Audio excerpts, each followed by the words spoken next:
Mask लगाउँदा धेरै हदसम्म कोरोनाको संक्रमणबाट बच्न सकिन्छ।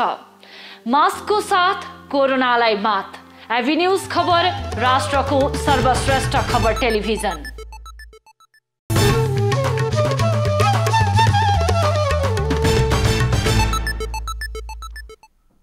कोरोना संक्रमितको उचित उपचार हरेक नेपालीलाई खोपको आधार। नमस्कार, यो एभी न्यूज खबरको संकेत हो। तपाई अहिले एभी न्यूज @2 मा हुनुहुन्छ। म प्रभा थापा। प्रारम्भमा मूल खबर। लगातार स्थगित हुँदै आएको एमाले स्थायी समिति बैठक आज बस्दै दुवै पक्षका दोस्रो तहका नेताबीच सहमति खोज्ने प्रयास। नेपालमा फेला परेका कोरोना भाइरसको नयाँ भेरिएन्टलाई डेल्टा र कप्पा नाम दिइयो। 50 देशमा फैलिएको WHO को भनाई। चीनले अनुदानमा दिएको खोप लिएर नेपाल एयरलाइन्सको विमान काठमाडौँ आउँदै 8 लाख मात्रा ल्याइँदै।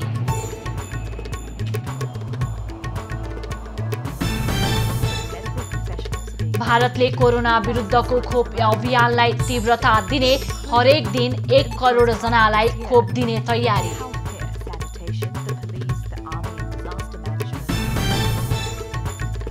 र कोपा अमेरिका फुटबल ब्राजिलमा आयोजना हुने प्रतियोगिता जुन 13 देखि जुलाई 10 सम्म।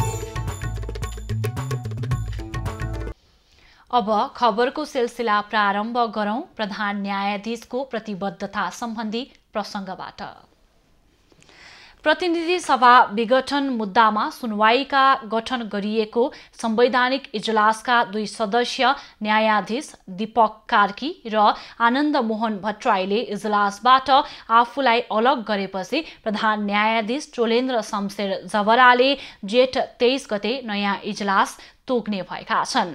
इजलासमा नेकपा विभाजन सम्बन्धी फैसला गर्ने न्यायाधीश बम कुमार श्रेष्ठ र त्यसमा पुनरावलोकन अस्वीकार गर्ने न्यायाधीश तेजबहादुर केसी समावेश भएको भनेर रिट निवेदकका कानून व्यवसायीले प्रश्न उठाएका थिए।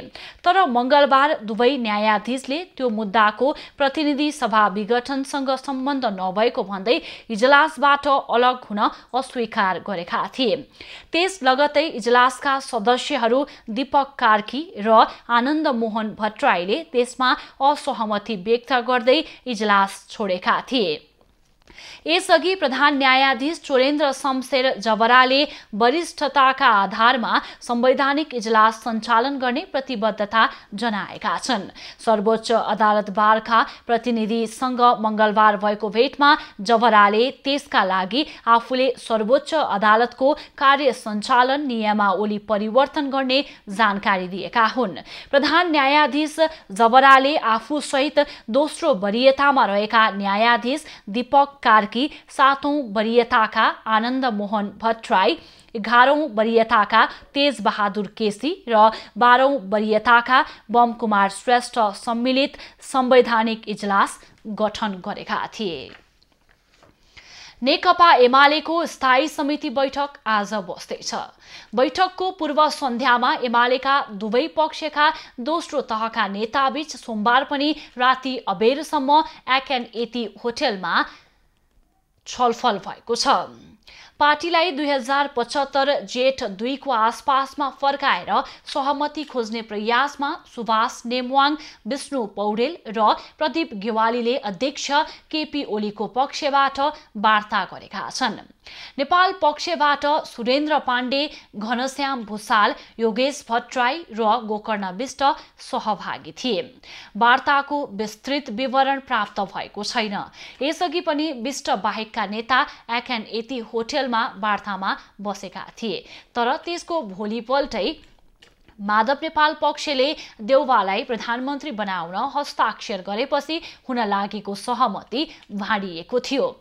यता प्रधानमन्त्री निवास बालुवाटारमा बस्ने स्थायी बैठकमा कांग्रेस सभापति शेरबहादुर देउवालाई प्रधानमन्त्री बनाउन हस्ताक्षर गर्ने विघटित प्रतिनिधि सभाका बाँकी 12 सांसदमाथिको कारबाहीबारे निर्णय हुने सम्भावना छ। थप कारबाही 1-2 दिन रोकिन सक्ने एमाले स्रोतले जनाएको छ।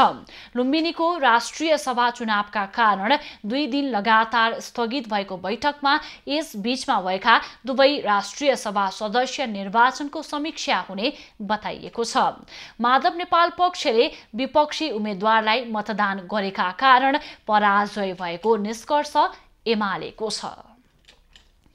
जनता समाजवादी पार्टी जसपाका अध्यक्ष डाक्टर बाबुराम भट्टराईले सरकार खुराफातमा मस्त भएर सेरेमोनियल राष्ट्रपतिलाई भिख माग्न लगाएको टिप्पणी गरेका छन्।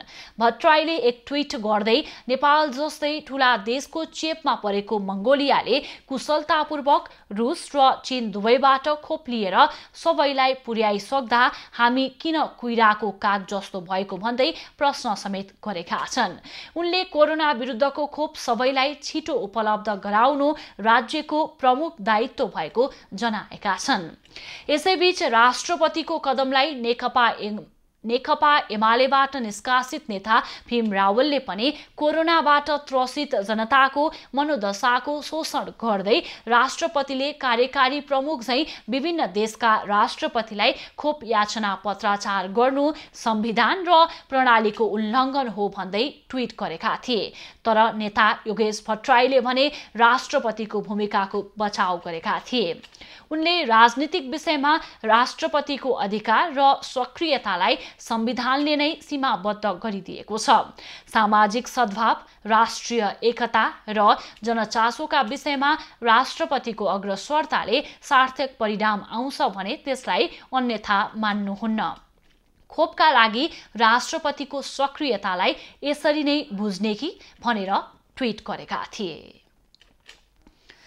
प्रधानमन्त्री केपी ओलीले न्यायाधीशमाथि गरेको टिप्पणीको नेपाली कांग्रेसका प्रवक्ता विश्वप्रकाश शर्माले जवाफ दिएका छन्।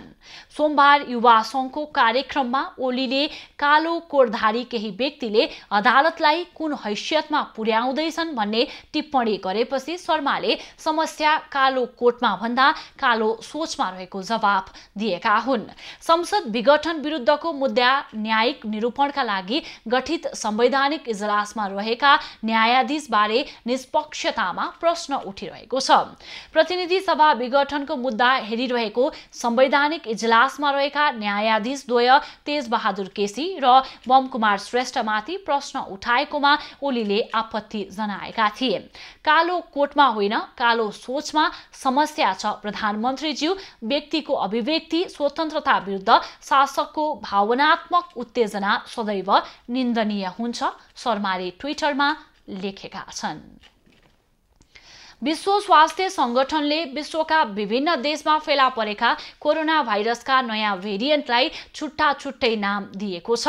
विश्व स्वास्थ्य संगठनले बेलायतमा भेटिएको भेरिएन्टलाई अल्फा, ब्राजिलमा भेटिएको भेरिएन्टलाई गामा, दक्षिण अफ्रिकामा भेटिएको भेरिएन्टलाई बेटा, भारतमा भेटिएको भेरिएन्टलाई भेरिएन्ट B16172 लाई डेल्टा नाम दिएको छ। भारतमै फेला परेको अर्को भेरिएन्ट B16171 लाई कप्पा नाम दिएको छ। भारतमै फेला परेका B16172 र B16171 भेरिएन्ट नेपालमा पनि पुष्टि भएको छ। त्यसैले नेपालमा फेला परेका यी भेरिएन्टलाई पनि डेल्टा र कप्पा भन्नुपर्ने शुक्रराज ट्रपिकल तथा सरुवा रोग अस्पतालका निर्देशक डाक्टर सागर राज भण्डारीले बताएका छन्। ज्यादै संक्रामक मानिने भारतमा फेला परेको डेल्टा भेरिएन्ट विश्वका 50 भन्दा बढी देशमा फैलिएको बताइन्छ। कोरोना भाइरसको भेरिएन्टको नाममा सहजीकरण र यसको भ्रम अन्त्य गर्नका लागि ग्रीक शब्दबाट नयाँ नामाकरण गरिएको बीबीसीले जनाएको छ। यसअघि जुन देशमा भेटियो त्यही देशको नामबाट भेरिएन्टलाई चिनाउने गरिएको थियो। भारतले भारतीय भेरिएन्ट भनिएकोमा आपत्ति नै जनाएको थियो। भारतको सञ्चार मन्त्रालयले भारतीय भेरिएन्ट लेखिएका सबै पोस्ट हटाउन सामाजिक सञ्जाल कम्पनीलाई निर्देशन नै दिएको थियो। चीनले अनुदानमा दिएको खोप लिएर मंगलबार नेपाल एयरलाइन्सको चार्टर विमान काठमाडौँ आउँदैछ। चिनिया राष्ट्रपति सी जिनपिङले सहयोग घोषणा गरेको 10 लाख मात्रा खोपमध्ये करिब 8 लाख मात्रा मंगलबार काठमाडौँ आइपुग्ने बताइएको छ। नेपाल वायु सेवाका महाप्रबन्धक डिम प्रकाश पौडेलले यो चार्टर उडानबाट करिब 8 लाख मात्रा खोप ल्याउने तयारी गरिएको जानकारी दिएका छन्। सोमबार राति 11 बजे बेजिङका लागि उडेको विमान आज दिउँसो 2:30 बजे खोप लिएर फर्कने पौडेलले जानकारी दिए। गत बुधबार राष्ट्रपति विद्यादेवी भण्डारी एवं अन्य विभिन्न राजनीतिक दलका प्रतिनिधिसँगको संयुक्त छलफलमा चिनिया राष्ट्रपति सीले नेपाललाई 10 लाख मात्रा खोप दिने घोषणा गरेका थिए। काठमाडौँ सिना मंगलकी 93 वर्षीय सुशीला भुजेलले कोरोना जितेर घर फर्किएकी छन्। स्वास्थ्यमा सामान्य समस्या देखिएपछि गत वैशाख 24 गते पीसीआर परीक्षण गर्दा उनलाई कोरोना पोजिटिभ देखिएको थियो।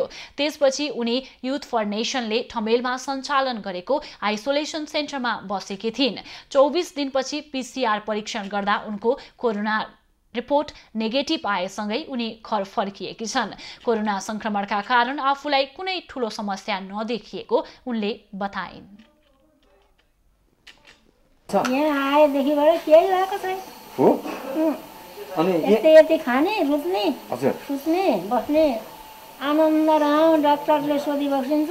जहिले पनि राम्रै छ जहिले नै राम्रै छ। मेरो यहाँ दुख्ने पोल्ने कतै केही घटी बढी केही छैन।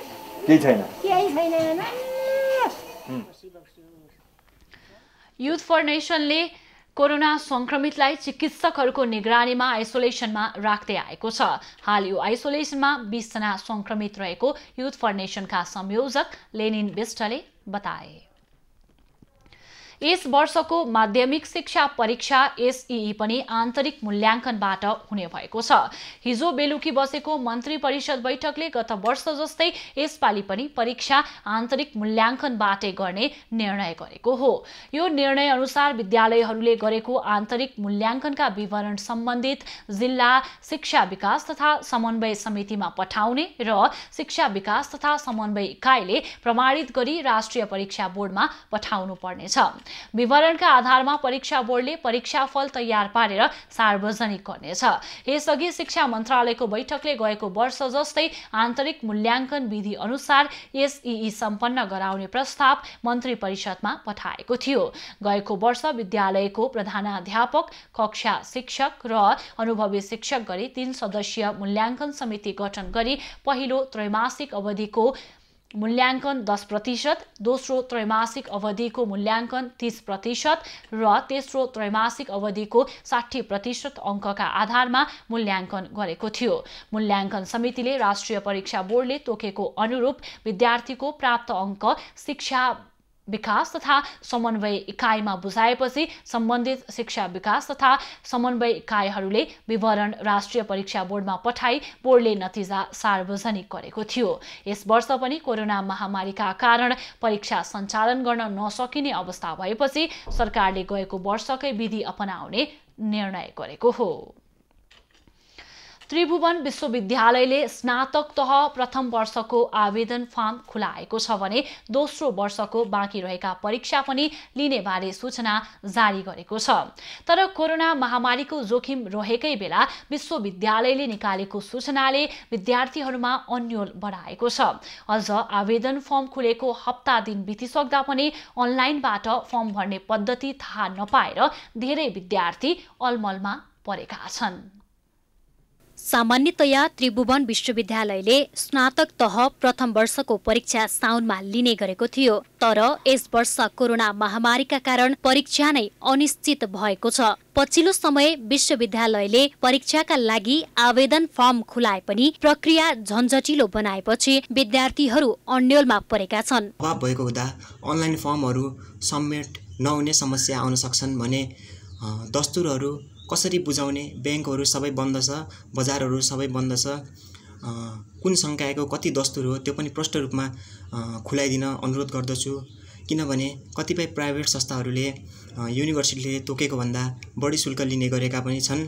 विश्वविद्यालयले अनलाइन मार्फत परीक्षाको आवेदन माग गरे पनि अधिकांश विद्यार्थीसँग इन्टरनेटको पहुँच नरहेकोले उनीहरू समस्यामा परेका छन्। यसका साथै परीक्षाका लागि कति शुल्क तिर्नुपर्ने समेत स्पष्ट नहुँदा विद्यार्थीहरूलाई फर्म भर्न कठिनाई भएको छ। यसैबीच विश्वविद्यालयले वैकल्पिक माध्यमबाट परीक्षा लिने भने पनि वैकल्पिक माध्यमबारे प्रश्न खुलाएको छैन। वैकल्पिक माध्यम भनिसकेपछि भौतिक उपस्थितिमा त परीक्षा नहुने रहेछ भन्ने कुरा त म स्पष्ट भएँ, तर अनलाइन परीक्षा पो हुने हो कि जस्तो पनि लाग्यो। तर फेरि त्रिवीले हाम्रा विद्यार्थीहरू दुर्गम भेगमा छन्, इन्टरनेटको पहुँचमा छैनन्, त्यसैले अनलाइन पनि सम्भव छैन भनिदिइसकेपछि चाहिँ कस्तो रहेछ त वैकल्पिक माध्यम भनेको भन्ने कुरा नै एकदम अन्यलमा छौँ म लगायत धेरै विद्यार्थीहरू। अनि राजधानी लगायतका विभिन्न शहरमा सञ्चालनमा रहेका निजी क्याम्पसहरूले निषेधाज्ञा अघिदेखि नै अनलाइनको माध्यमबाट कक्षा सञ्चालन गरे पनि त्रिभुवन विश्वविद्यालयका अधिकांश विद्यालयले शिक्षण प्रक्रियालाई कसरी अघि बढाउने विषयलाई लिएर निष्कर्षमा पुग्न सकेका छैनन्। पछिल्लो समय 79 शिक्षण इकाइले अनलाइन मार्फत कक्षा सञ्चालन गरेका छन् भने 30 वटा निकाय अझै पनि आंशिक रूपले मात्र अनलाइन मार्फत कक्षा लिइरहेका छन्। तर यसरी लिइने कक्षामा समेत विद्यार्थीको उपस्थिति अत्यन्तै न्यून रहेको छ। कोरोना महामारीका कारण सबै ठप्प रहेको अवस्थामा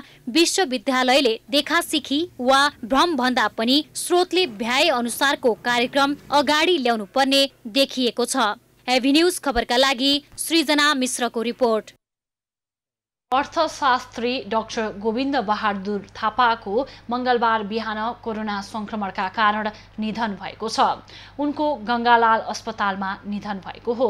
झण्डै 1 महिनादेखि उनी कोरोना संक्रमणसँग जुधिरहेका थिए। उनको बिहान दाह संस्कार गरिएको छ। उनको श्रीमतीलाई पनि कोरोना संक्रमण भएको थियो। अहिले उनी निको भइसकेकी छन्। थापा नेपाल राष्ट्र बैंकका पूर्व कार्यकारी निर्देशक थिए। उनले एसियाली विकास बैंकको नेपाल प्रतिनिधि भएर मनिलामा काम गरेका थिए। उनका 2 छोरा र 1 छोरी छन्। एक छोरा राष्ट्र बैंकमै कार्यरत छन् भने अर्का छोरा र छोरी चिकित्सक हुन्। प्रदेश सरकारको बहुचर्चित कार्यक्रम जनता आवास हो। तर दलित र विपन्नका लागि घोषित यो कार्यक्रमले लक्षित समुदायलाई छुन सकेको छैन। सप्तरीमा 3 महिनादेखि खुल्ला आकाशमा बस्न बाध्य छिन्नमस्ता गाउँपालिका 3 का डोम समुदायलाई अहिले निकै समस्या भएको छ।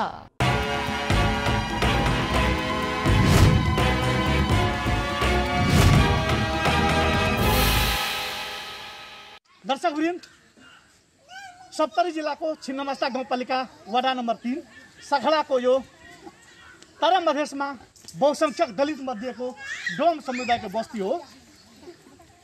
20 घर परिवार डोम बस्तीलाई प्रदेश नम्बर 2 को भौतिक पूर्वाधार विकास मन्त्रालयले जनता आवास कार्यक्रम अन्तर्गत घर बनाइदिन्छु भन्दै भएका फुसका घरहरू भत्काइदिएपछि उनीहरू 3 महिनादेखि घरबार विहीन बनेका छन्।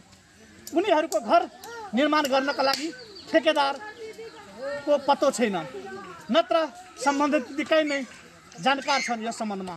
घर बनाइदिन्छु भनेर अब घर भत्काइदिइरहेछ। यता वर्षाको मौसम आइसक्यो, अहिलेसम्म अब यिनीहरूको अब कहीँ बसोबासको कुनै व्यवस्था गर्न सकेका छैन। महामारीको त्यतिकै चाहिँ यहाँ फेरि कहर चलिरहेछ। अनि यो सबै अवस्थालाई हेर्दाखेरि यदि यिनीहरूको घर बनाउने हो भने तत्काल यिनीहरूको घर बनाइदिनु पर्ने होइन। यदि त्यो घर बनाउने पैसा अन्तै कहीँ खर्च भयो कि के भयो यदि बन्न सक्ने खालको रहे छैन भने यिनीहरूको घर भत्काउनेलाई तत्काल चाहिँ कानुनी दायरामा ल्याउनु पर्ने हो। घर उजारलिए घर नै बनै छै, 3-4 महिना भए गेलै। धिया त पानिमे बाढ़िमे हेलै छै, डुमै छै, मरै छै। केना करबै? घर बनबै के नहि रहितियै तऽ घर नहि हमर तोड़तियै। सरकार ने पैसा भेजना छै, कहलकै सरकार डोम आरू के पैसा देबै तऽ खा पी लेतै। हाथ के पैसा नहि देबै से घरे बना देबै तऽ कहाँ घर बनबै छै? घरो तोड़बा देलकै, घर कहाँ बनै छै? हमरो के बीत बर्तन नहि बिकै छै, लॉकडाउन होय वाला छै, लॉकडाउन भए गेल छै। हमरो के बर्तन नहि बिकै छै, टोल घर पर नहि जा दै छै। हमरो खाय बिना बाल बच्चा मरै छै। घर दुआर से उजाड़ि देने छै, घर दुआर नहि बनि रहल छै। बाल बच्चा पानि थाल में लए के रहै छै। जिया पानि पड़ै छै तिया भरि दिन के खानो नहि खाइ छियै। वर्षा सुरु भइसकेको छ। यी दलित समुदायलाई निषेधाज्ञा यति बेला कोरोना महामारीका बीच खान त समस्या छँदैछ, जाला मजदुरी गरेर र खास गरेर तारा मधेसमा यो बाँसका विभिन्न प्रकारका वस्तुहरू बनाएर बेचबिखन गरी गुजारा गर्ने यो समुदाय यति बेला मारमा परेका छन्। खुल्ला आकाश मुनि बस्न बाध्य छन्, तर बेखबर बनेका छन् शहरी विकास कार्यालय सप्तरी र यस अन्तर्गतका कार्यालय प्रमुख र कर्मचारीहरू। एबी न्युज खबरका लागि बैजनाथ यादव, सखडा सप्तरी।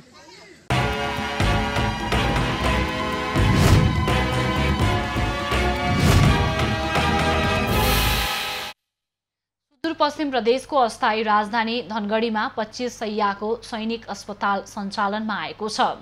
धनगढी उपमहानगरपालिकाको बोराडाँडीमा स्थापना गरिएको अस्पतालको सोमबार प्रधान सेनापति पूर्णचन्द्र थापाले उद्घाटन गरे। नेपाली सेनाको सुदूरपश्चिम प्रेतनाले व्यवस्थापन गर्ने गरी सैनिक कल्याणकारी कोष र नेपाल सरकारको लगानीमा सञ्चालनमा आएको अस्पतालले केही हप्ता पहिलेदेखि नै सेवा दिन थालेको थियो। फिल्ड हस्पिटल नाम दिएको उक्त अस्पतालमा नेपाली सेना सेवा निवृत्त सैनिक र उनीहरूका परिवारका सदस्यलाई उपचार दिने सुदूरपश्चिम प्रेतनाले जनाएको छ। अस्पतालमा कोरोना संक्रमितको समेत उपचार भइरहेको छ। यस्तै प्रधान सेनापति थापाले सुदूरपश्चिम सैनिक शिविरको समेत उद्घाटन गरेका छन्। उक्त शिविरमा खेलकुद कम्प्लेक्स, क्लब, ठूलो दर्जाका सैनिक परिवारसहित बस्न मिल्ने अपार्टमेन्ट लगायतका संरचना निर्माण हुनेछन्। सुदूरपश्चिम प्रेतनाले केही संरचना निर्माण भइसकेको र केही निर्माणकै चरणमा रहेको जनाएको छ। प्रमुख प्रशासकीय अधिकृतहरूको छिटो हुने सरुवा र गाउँपालिका अध्यक्षहरूबीच तालमेल नमिल्दा महोत्तरीका 15वटा पालिकाले ज्येष्ठ नागरिकलाई साउन महिनादेखिको सामाजिक सुरक्षा भत्ता उपलब्ध गराउन सकेका छैनन्, जसका कारण भत्ता पाउने आशमा प्रतीक्षामा रहेका ज्येष्ठ नागरिक निराश बन्न थालेका छन्।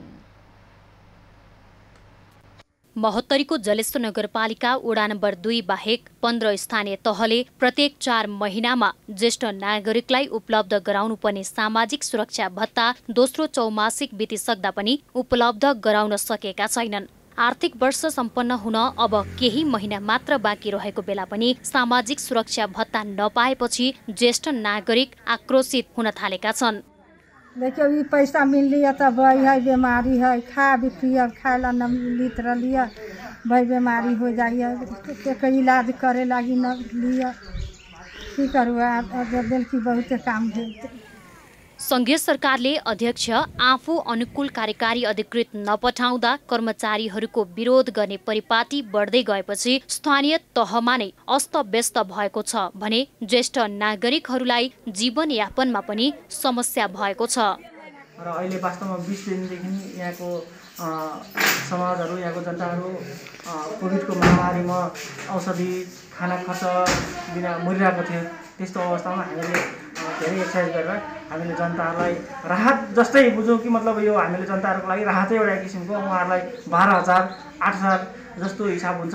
ज्येष्ठ नागरिकको 12,000 र उसको 8,000 गरी हामीले बाँड्न सुरु गरेको। मटिहानी, गौशाला, औरही, बर्दिवास सहित 15वटै स्थानीय तहले ज्येष्ठ नागरिकहरूलाई गत साउन महिनादेखि सामाजिक सुरक्षा भत्ता वितरण गर्न सकेको छैन। अधिकांश स्थानीय तहमा प्रशासकीय अधिकृत र अध्यक्ष बीच मतभेदका कारण ज्येष्ठ नागरिकहरू मारमा परेका छन्। घरद्वार है टूट फट गेले, ओहि लगतवा दधा संगर छथे त दवाई ला गिरेला कुछ न रहले, गरीब छे, खमरा कमाए वाला न कोई है। तो देखिन खुश लागल, धवा देलखिन 2 किस्ता के बारे बढ़िया से खुश लागल। अथी 2 रुपया 4 रुपया भेटल लिए के सिंहल कोरोना कहरका कारण आर्थिक अभाव झेलिरहेका ज्येष्ठ नागरिकले पाउने भत्ता उपलब्ध नगराउनु पालिकाका कर्मचारीहरूको गैर जिम्मेवारपनको जति आलोचना गरे पनि कमै हुन्छ। कमलेश मण्डल, महोत्तरी। अब बाँकी खबर। सरकारले रासायनिक मल अभाव हुन नदिन यस वर्ष भारतसँग सरकारी तहमै मल खरिदका लागि प्रक्रिया अघि बढाउने भएको छ। मन्त्री परिषदको सोमबार बसेको बैठकमा भारतसँग G2G सम्झौताबाट नेपाललाई आवश्यक मल ल्याउने प्रक्रिया अघि बढाउने गरी प्रस्ताव गरेको छ। स्रोतका अनुसार प्रधानमन्त्रीले अघिल्ला वर्षमा जस्तो मल अभावले किसानको गुनासो सुन्न आफू तयार नरहेको भन्दै प्रक्रिया अघि बढाउन निर्देशन दिएका छन्। जुनसुकै हालतमा मल सबै किसानले पाउने गरी प्रक्रिया अघि बढाउन प्रधानमन्त्रीले बैठकमा निर्देशन दिएका छन्। भारतसँग सरकारी तहमै सम्झौता गरेर मल खरिद गर्ने प्रक्रिया तत्कालै थाल्ने गरी मन्त्री परिषदबाट प्रस्ताव अघि बढेको एक मन्त्रीले बताएका छन्। कृषि मन्त्री पद्मा अर्यालले मल अभाव हुन नदिन समयमै प्रस्ताव लगेका कारण यस वर्ष विगतको वर्षको जस्तो समस्या नहुने सरकारको दाबी छ। नुवाकोटको विदुर स्थित कांग्रेसको पार्टी कार्यालयमा आवश्यक मापदण्ड पूरा गर्ने गरी अस्थायी कोभिड अस्पताल होल्डिङ सेन्टर सञ्चालनको सम्पूर्ण तयारी पूरा भएको छ। नुवाकोट जिल्लाका कोरोना संक्रमितहरूको उपचारको सहजताका लागि तयार गरिएको अस्थायी अस्पताल सञ्चालनको तयारी पूरा भएको हो। अस्थायी कोभिड अस्पताल सञ्चालनका लागि कांग्रेसका केन्द्रीय सदस्य अर्जुन नरसिंह केसीले 15 थान अक्सिजन सिलिन्डर प्रदान गरेका छन्। त्यस्तै अन्य नुवाकोटका स्थानीयले पनि अस्पताललाई विभिन्न किसिमका स्वास्थ्य सामग्री सहयोग गरेका छन्। अस्थायी कोभिड अस्पताल अक्सिजन कन्सन्ट्रेटर सहित 5 शैय्या र 15 शैय्या अक्सिजन सहित केही दिनमा नै सञ्चालन गर्ने तयारी गरिएको कांग्रेस नेता जगदीश्वर नरसिंह केसीले जानकारी दिएका छन्। त्यस्तै 14 वटा अक्सिजन कन्सन्ट्रेटर चीनबाट खरिद गरिएको उनले जानकारी दिए। स्वास्थ्य मन्त्रालयले दिएको पछिल्लो तथ्याङ्क हेर्ने हो भने कोरोना संक्रमितको संख्या घट्दो क्रममा छ। तर परीक्षण नै कम हुँदा घटेको संख्यालाई आधार मानेर संक्रमण नियन्त्रण उन्मुख छ भनेर टुक्क हुने अवस्था भने छैन। पछिल्ला तथ्याङ्क केलाउँदा गत वैशाख तेस्रो साता यता नेपालमा हरेक दिन करिब 8 देखि 9 हजार संख्यामा कोरोना संक्रमित थपिँदै आएका थिए। साथै दैनिक PCR परीक्षण समेत करिब 20 हजारको हाराहारीमा हुने गरेको थियो। वैशाख 28 गते एकै दिन हालसम्मकै सबैभन्दा बढी 9483 संक्रमित थपिएको तथ्याङ्क छ। साथै उक्त दिन 20,596 जनाको कोरोना परीक्षण भएको देखिन्छ। तर जेठ 13 गतेदेखि 16 गतेसम्मको 4 दिनको तथ्याङ्क केलाउँदा संक्रमितको संख्याका साथै परीक्षणमा समेत कमी आएको देखिन्छ। संक्रमितको संख्यामा कमी आए पनि जोखिम भने कम नभएको स्वास्थ्य मन्त्रालयले आफै बताउँदै आएको छ।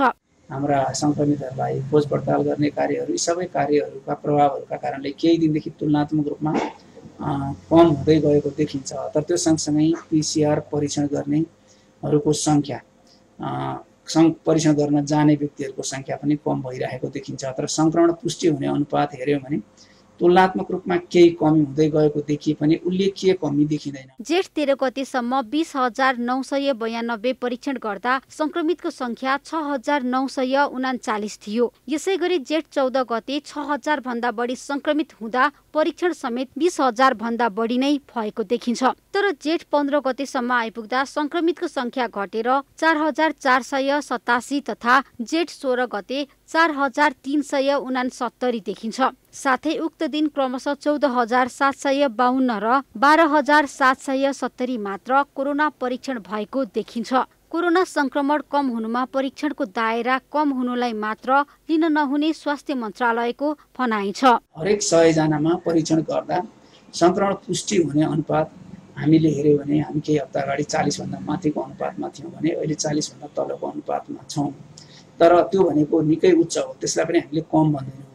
लक्षणहरू सुधारोन्मुख हुन्, तर यसलाई नै हामीले कम भयो भन्न सक्दैनौँ। त्यो धेरै तल आउनुपर्छ। 30 भन्दा माथि भनेको निकै धेरै हो।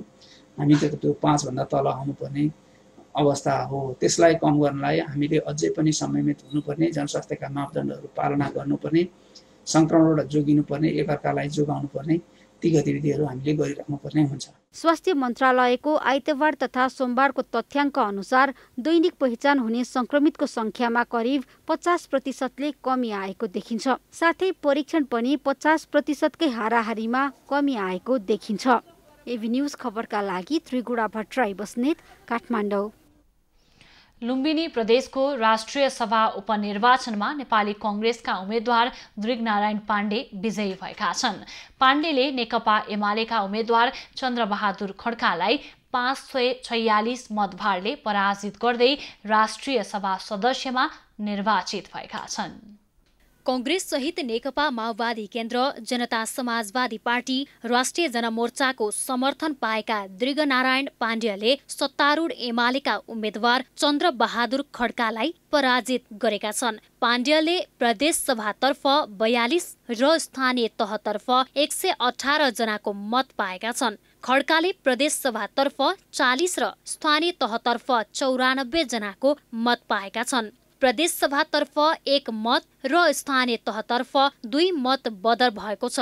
उनले नेकपा एमालेका उम्मेद्वार चन्द्रबहादुर खड्कालाई 546 मतभारले हराएका हुन्। पाण्डेले 4140 मत ल्याए भने खड्काले 3594 मत पाएका हुन्। 2074 सालको आम निर्वाचनमा एमालेबाट प्रदेश सभा सदस्यमा विजयी भएका पाण्डे हालै मात्र प्रदेश सभा सदस्यबाट राजीनामा दिएर नेपाली कांग्रेस प्रवेश गरेका थिए। उनी माओवादी केन्द्र, जनता समाजवादी पार्टी र राष्ट्रिय जनमोर्चाको साझा उम्मेद्वार बनेका थिए। एमाले उम्मेद्वार चन्द्रबहादुर खड्का नेकपा माओवादीबाट राष्ट्रिय सभा सदस्य थिए। उनी नेकपा माओवादी केन्द्र परित्याग गरेर एमालेमा प्रवेश गर्दा माओवादीले कारबाही गरेपछि लुम्बिनी प्रदेशको राष्ट्रिय सभा सदस्य रिक्त भएको थियो। उनलाई जनता समाजवादी पार्टीको महन्त ठाकुर पक्षको साथ थियो। निर्वाचनमा प्रदेशतर्फ 83 र स्थानीय तहतर्फ 214 गरी 297 मत खसेको थियो। सरकारले आगामी आर्थिक वर्षका लागि साना तथा मझौला उद्योगलाई दिने सहुलियत कर्जाका लागि 13 अर्ब रुपैयाँ विनियोजन गरेको छ। सहुलियत कर्जाको दायरा फराकिलो बनाउँदै व्यवसाय कर्जा कार्यक्रमलाई पनि निरन्तरता दिएपछि साना तथा मझौला व्यवसायी उत्साहित भएका छन्। सरकारले साना तथा मझौला व्यवसायका केही मागलाई सम्बोधन गरेको र त्यसले कोभिडको मारमा परेका व्यवसायीहरूले राहत महसुस गरेको साना तथा मझौला व्यवसाय महासंघ नेपालले बजेट निजी मैत्री भएको भन्दै स्वागत गरेको छ। महासंघका वरिष्ठ उपाध्यक्ष इनु पौडेलले बजेट निजी क्षेत्र मैत्री भएको बताए। युवा उद्यमीलाई कर्जा दिने, नव उद्यमीलाई वित्तीय सघाउ गर्न 1 अर्बको च्यालेन्ज फन्ड स्थापना गर्नु बजेटको राम्रो पक्ष रहेको उनले बताए। बजार प्रबन्धन गर्न भर्चुअल ट्रेडमा जाने आयोजना जुन ल्याएको छ त्यो पनि सराहनीय नै छ र नव उद्यमीहरूलाई वित्तीय रूपमा सघाउनको लागि सरकारले एउटा 1 अर्ब रुपैयाँ को च्यालेन्ज फन्डको स्थापना गरेको छ। त्यो पनि हाम्रो लागि, हाम्रा उद्यमी व्यवसायीहरूको लागि, हाम्रा सदस्यहरूको लागि त्यो पनि राम्रै पक्षमा लिन्छौँ। होटल संघ नेपालका उपाध्यक्ष विनायक शाहले होटल व्यवसायको क्षेत्रलाई उत्पादनमूलक उद्योग सरह मान्यता दिनु सकारात्मक भएको बताए।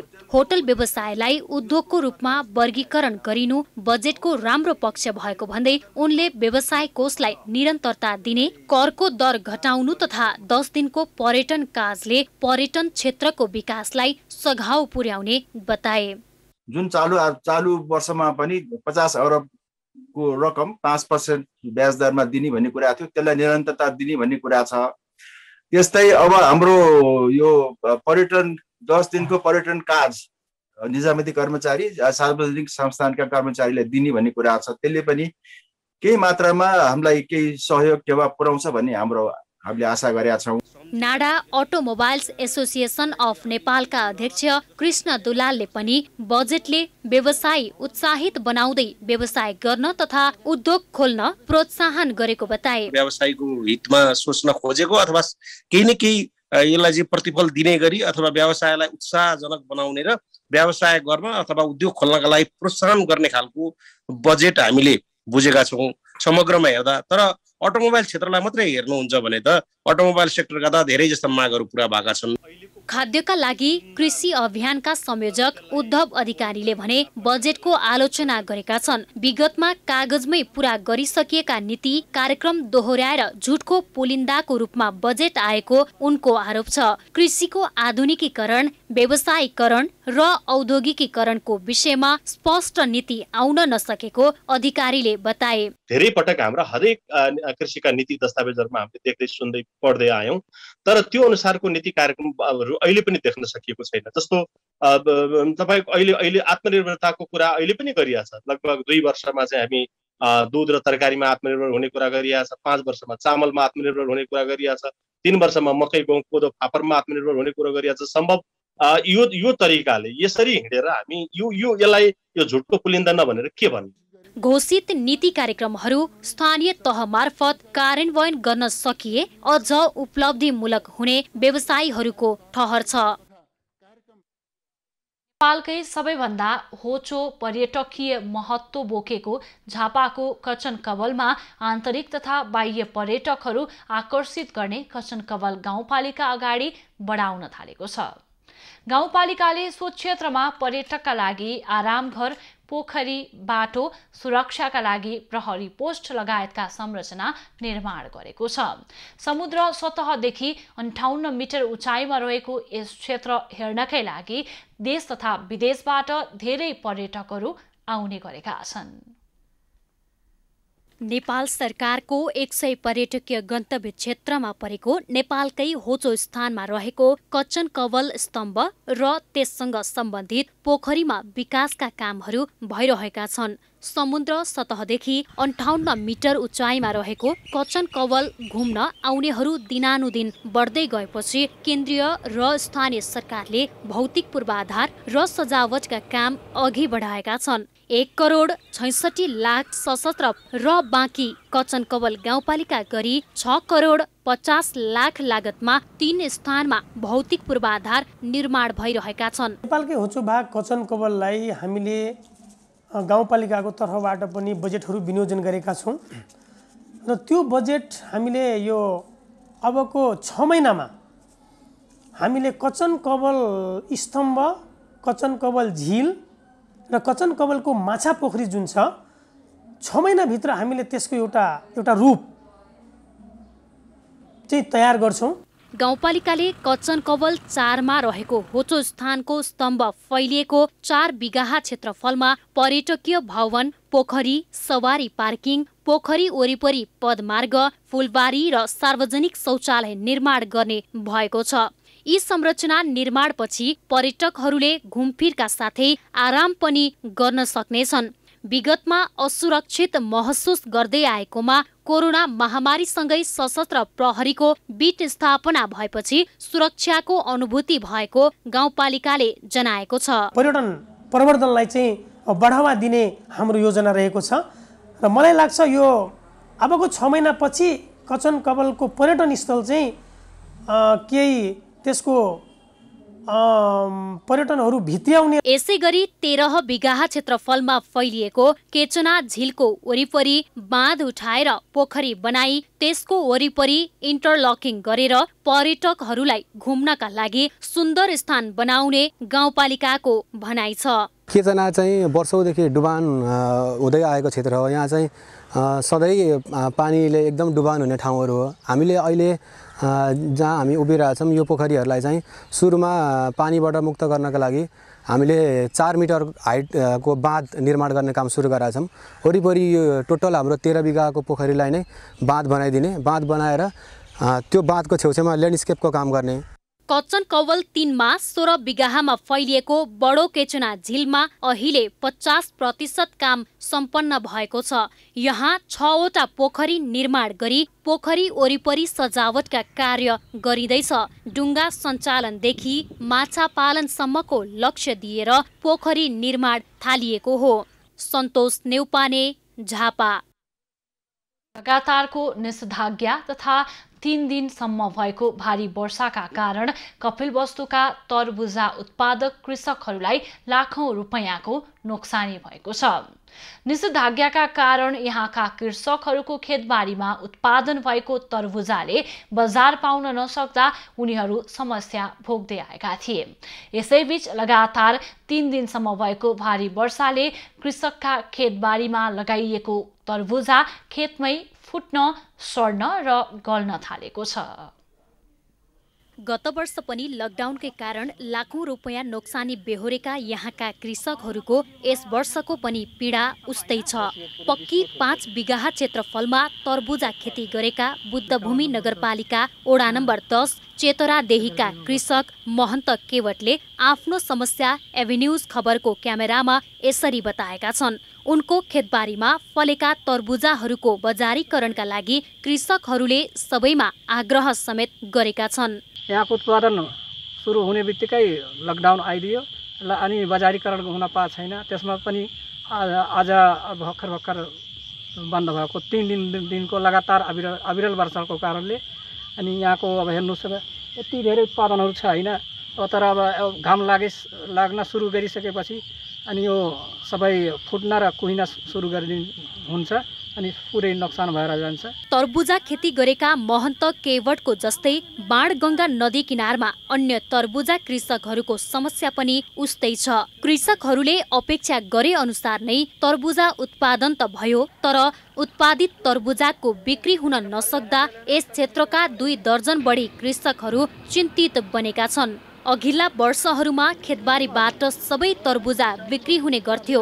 गत वर्ष र यस वर्षको लकडाउनका कारण कृषकहरूले उत्पादन गरेका तरबुजाले बजार पाउन नसकेका बेला लगातार भएको वर्षाका कारण तरबुजा खेतीमा थप समस्या उत्पन्न भएको हो। हेलुआना का खेती बहुत बढ़िया उत्पादन है, लेकिन अभी पानी से आपको बिक्री नहीं होता है। 3 दिन लगातार पानी गिरा, एकरे नाता से बहुत हमन के नुकसान है। और ये हमें फिर भी लॉकडाउन चालू हो गया। अब लॉकडाउन से हमन के बिक्री नहीं होता है। अब यहाँ नाते हमन के बहुत समस्या हो गए। कपिलवस्तु जिल्लामा विशेष गरी बाणगंगा नदी किनारका विभिन्न गाउँहरूमा ठूला मात्रामा तरबुजा खेती गरिन्छ। यहाँ उत्पादन गरिएका तरबुजाहरू बुटवल, अर्घाखाँची, पाल्पा, चितवन लगायतका जिल्लाहरूमा बिक्री वितरण हुँदै आएकोमा यस वर्षको लकडाउनका कारण उनीहरूको बिक्री ह्वात्तै घटेको छ। बिक्री घटेपछि यहाँका कृषकहरूले घर खर्च मात्रै चलाउन भए पनि सडक किनारमा बसेर तरबुजा बिक्री गरिरहेका छन्। गोपाल भण्डारी, कपिलवस्तु। कैलालीको लम्कीचुहा नगरपालिकाले लम्कीचुहा सामुदायिक अस्पताललाई 2वटा एम्बुलेन्स हस्तान्तरण गरेको छ। नगरपालिकाद्वारा सञ्चालित 15 शय्याको सो सामुदायिक अस्पताललाई 2वटा एम्बुलेन्स आज हस्तान्तरण गरिएको हो। अस्पतालमा एम्बुलेन्सको उपलब्धताले स्वास्थ्य सेवा प्रवाहमा निकै सहज हुने अपेक्षा गरिएको छ।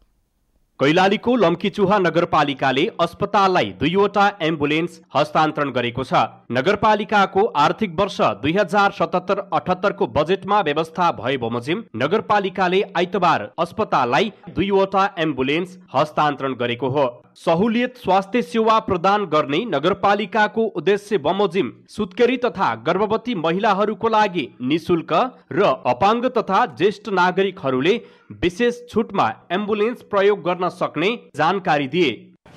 जहिले पनि अस्पतालको माग थियो, एम्बुलेन्स 2टा हामीलाई चाहियो भन्ने माग थियो। हामी एउटा थप एम्बुलेन्स पनि रेड क्रसलाई पनि हामी दिन्छौँ। सुत्केरी महिला अथवा गर्भवती महिलाहरू, सुत्केरी महिला दिदीबहिनीहरूलाई फ्री भन्ने किसिमको हामीले निर्णय गरेका छौँ।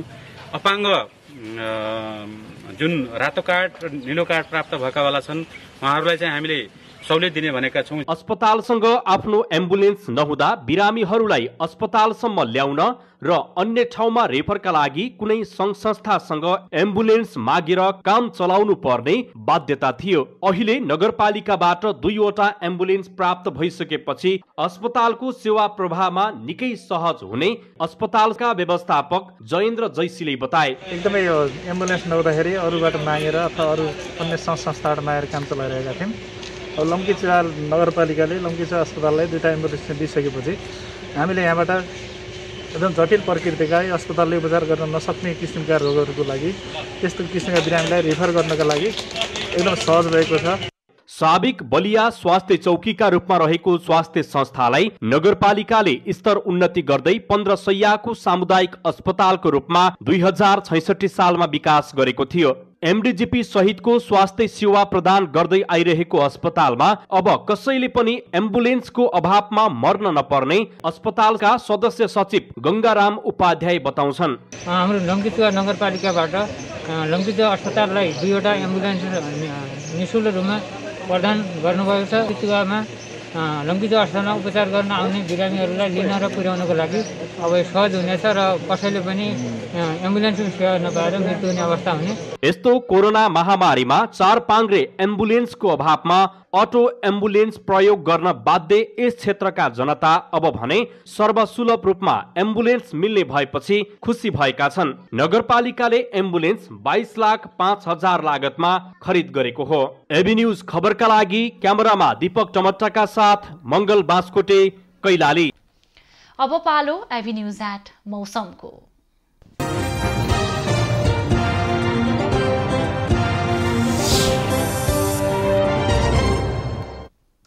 यति बेला देशभरको मौसममा आंशिकदेखि सामान्य बदली भएको छ। अपराह्नमा देशका केही स्थानमा मेघ गर्जन, चट्याङ, हावाहुरी सहित हल्का वर्षाको सम्भावना रहेको छ। साथै प्रदेश 1, बागमती, गण्डकी र सुदूरपश्चिम प्रदेशका 1-2 स्थानमा मध्यम वर्षाको समेत सम्भावना रहेको जल तथा मौसम पूर्वानुमान महाशाखाले जनाएको छ। काठमाडौँ उपत्यकाको आजको अधिकतम तापक्रम 29 डिग्री सेल्सियस र न्यूनतम तापक्रम 19 डिग्री सेल्सियस बीच रहने अनुमान गरिएको छ। आज सूर्योदय बिहान 5:08 भयो भने सूर्यास्त साँझ 6:55 हुनेछ। आज देशभरको मौसम कस्तो रहला त? हेरौं देशका विभिन्न स्थानको अनुमानित मौसमी अवस्था।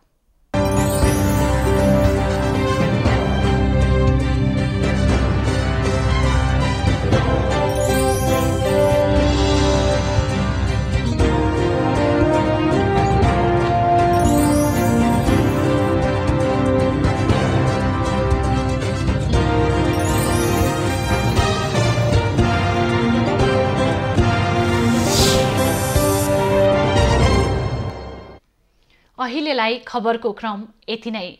एबी न्यूज खबरका यी सहित अन्य विस्तृत खबरका लागि www.abnews.tv लगअन गर्न सक्नुहुनेछ।